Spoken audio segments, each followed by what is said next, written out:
దైవికమైన ఆరాధన వేరు, దైవికమైన ఆరాధన పద్ధతులు వేరు. దైవికమైన ఆరాధనలో మనుషులకు కావలసిన ఆధ్యాత్మిక తీవ్రత వేరు. మరి బయట ఏముంటదంటే కుప్పు గంతులు, పనికిమాలిన యాసాలు, రక్తం కారడం, పనికిమాలిన గంతులన్నీ వేస్తారు, చివరికి గట్టి గట్టి కేకలేస్తారు. ఇది దైవికమైన ఆరాధన కాదు. దైవికమైన ఆరాధన చక్కటి వాక్యం ఉంటుంది.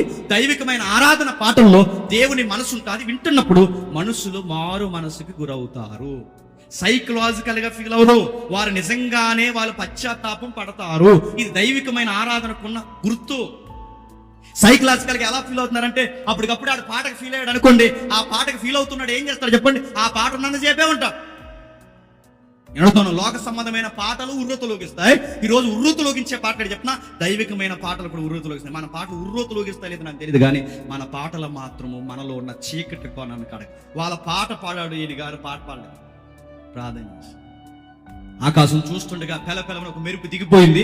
ఆ చూస్తుండగా అగ్ని గంధకాలు దిగిపోయి ఆ మాంసాన్ని కట్టెల్ని కాల్చి పడేస్తే ఒక్కసారి ఒక స్టార్ట్ చేశాడు. మీ దేవుడు ఫేక్, మా దేవుడు రియల్ అని ప్రూవ్ చేశాడు.